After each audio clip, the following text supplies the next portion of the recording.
সুপ্রিয় দর্শক আসসালামু আলাইকুম। আজকে আমি মাত্র 15 টাকার 2 প্যাকেট গুঁড়ো দুধ দিয়ে 1 কেজি রসমালাই তৈরি করে দেখাবো। অনেকেই রসমালাই তৈরি করে অভিযোগ করে থাকেন যে ভিতরে শক্ত অংশ থেকে যায়। তো মূলত তাদের জন্য আমার আজকের রেসিপি। আমি কথা দিচ্ছি, আমার এই রেসিপিটি যদি আপনারা ফুল দেখেন, আপনাদের বানানো রসমালাই আর কখনো আনপারফেক্ট হবে না, একদম পারফেক্ট হবে। ভিতরে আর কোনো শক্ত অংশ থাকবে না। বাইরের থেকে এত দাম দিয়ে রসমালাই কিনে না খেয়ে বাসায় কিন্তু খুবই সহজে কম খরচে আপনারা এরকম মজার রসমালাই তৈরি করে নিতে পারেন।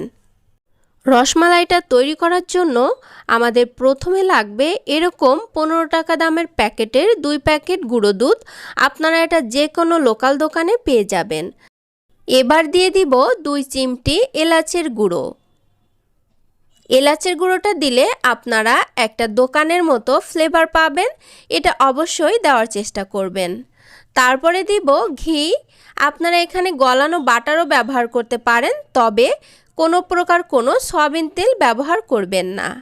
তারপরে এখানে দিয়ে দিলাম বেকিং পাউডার হাফ চা চামচ। এখানে কিন্তু এই বেকিং পাউডারটা খুবই বুঝে শুনে দিবেন, তার কারণ হচ্ছে বেকিং পাউডার বেশি হয়ে গেলে মিষ্টিটা ফেটে যাওয়ার সম্ভাবনা থাকে। যদি আমার মতো পারফেক্ট মেজারমেন্ট করেন তাহলে অবশ্যই হাফ চা চামচ বেকিং পাউডার দিবেন, তা না হলে কিন্তু মিষ্টিটা ফেটে যাবে। আমি হাত দিয়ে মিশ্রণটিকে একটু মেখে নিয়েছি। এবার আমাদের লাগবে একটা ডিম। অবশ্যই আপনারা ডিমটা ব্যবহার করবেন।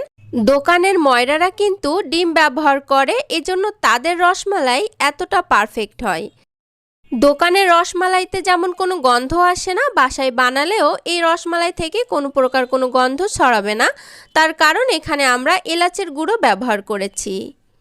তারপরে সেই মিশ্রণটার সাথে অল্প অল্প করে এই ডিম মিশাতে হবে। আমাদের কিন্তু পুরো একটা ডিম এখানে লাগবে না।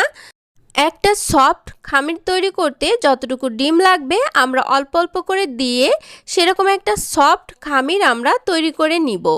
এখানে মাত্র আমার 2 টেবিল চামচ ডিম লেগেছিল। আমাদের খামিরটা একদম শক্তও না এবং চ্যাটচ্যাটেও না, এরকমভাবে তৈরি করতে হবে, তাহলে পারফেক্ট রসমালাই আমরা তৈরি করতে পারবো।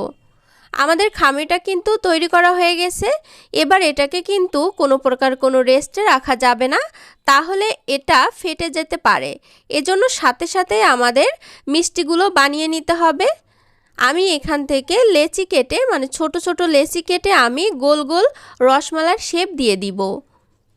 আপনারা চাইলে এখানে লম্বা মতোও করতে পারেন অথবা বড়ও রাখতে পারেন, তবে রসমালাই বানাতে গেলে একটু ছোট ছোট মিষ্টি করলে বেশি ভালো হয়, সফট হয় অনেক এবং ভিতরে দুধটা ভালোভাবে ঢোকে।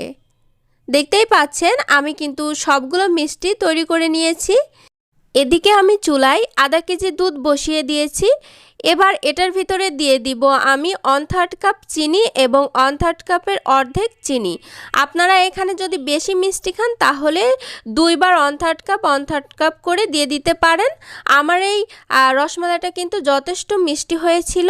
যদি কম খেতে চান তাহলে শুধু 1/3 কাপ দিলেই হবে। আমি এখানে 2টি এলাচ একটু উপর থেকে ফেড়ে তারপরে দিয়ে দিলাম, যাতে করে ফ্লেভারটা একটু ভালো আসে। এবার নেড়ে চেড়ে আমি এই দুধটাকে একটু উতল উঠিয়ে নিব। জাস্ট একটা উতল উঠিয়ে নিলেই হবে, বেশি উতল উঠানো লাগবে না। তারপরে এটার ভিতরে আমি সেই মিষ্টিগুলোকে দিয়ে দিব। চুলার আঁচ এ পর্যায়ে কিন্তু হাই হিটেই থাকবে। আমি সবগুলো মিষ্টি দিয়ে যখন এরকম উপর থেকে উতল উঠে যাবে তখন আমাদের এরকম একটা গোল চামচ দিয়ে এভাবে শুধু নেড়ে দিতে হবে, যাতে করে নিচের মিষ্টিগুলো ঘুরে ঘুরে ঘুরে ঘুরে কুক হতে পারে। এভাবে কিন্তু 10 মিনিটের মতো আমাদের হাই হিটে রেখে জাল করে নিতে হবে। আমাদের এখানে ঢাকার কোনো প্রয়োজন পড়বে না, তার কারণ এভাবে মিষ্টির উপরে যদি উতল উঠে যায় তাহলে ঢাকার প্রয়োজন পড়ে না। রসগোল্লা তৈরিতেও কিন্তু এটা আপনারা ফলো করবেন। যদি উতল উঠে যায় উপরে মিষ্টির তাহলে কিন্তু সেক্ষেত্রে আপনাদের ঢাকার প্রয়োজন পড়বে না। আমি আপনাদের গরম অবস্থায় একটা মিষ্টি কেটে দেখাচ্ছি। আমার মিষ্টি কিন্তু একদম রেডি। আমি ঠান্ডা হলেও আপনাদের মিষ্টিটা কেটে দেখাবো। দেখতেই পাচ্ছেন মিষ্টিটা কতটা সফট হয়েছে। এটা কিন্তু অনেক সফট হয়েছে, মুখে দিলেই মিলিয়ে যাবে। আমি মিষ্টিটাকে ঠান্ডা করে সার্ভ করে নিয়েছি। এবার আপনাদেরকে একটা উঠিয়ে দেখাচ্ছি।